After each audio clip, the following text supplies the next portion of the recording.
Greetings from Greater Grace Coimbatore. Today's portion is from Matthew chapter 2, verses 1 to 12. This is the account of the Magi visiting Christ and offering certain gifts.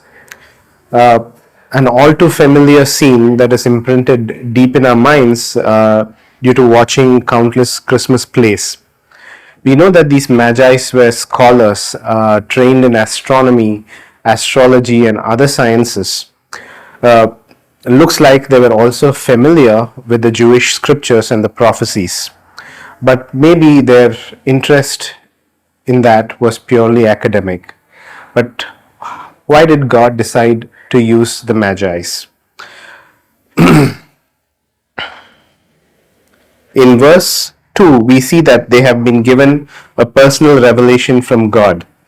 They saw a certain star in the east and perceived it as a sign that the Messiah was born.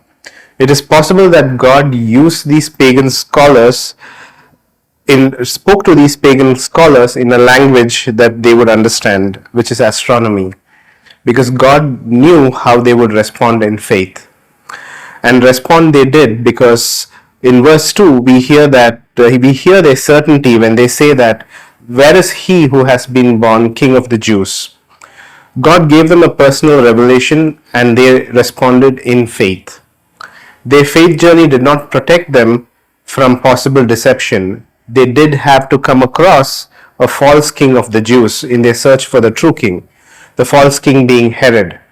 But they were not deceived and end up worshipping him thanks to God's intervention.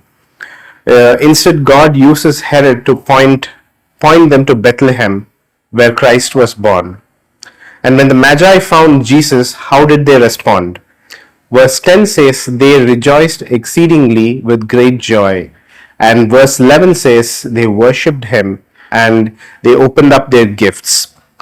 They gave gifts that revealed their belief, gifts that were deeply symbolic in nature. They believed that Christ was king and the Christ was God and Christ was their savior. So again, the question is, how did these pagan scholars end up in our Christmas plays and carols?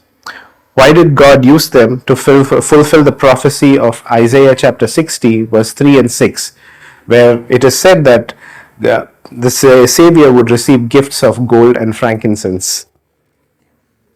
So it's because they responded to God's specific revelation to them that God chose these Magi to be part of the Christmas season.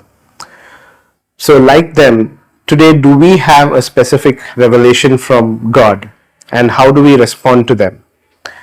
Do we feel threatened and insecure like Herod and his scribes? Or do we take faith steps and see where God's revelation takes us? This Christmas season, may God have a personal revelation for you that leads you to rejoice in exceedingly great joy and worship. Thank you.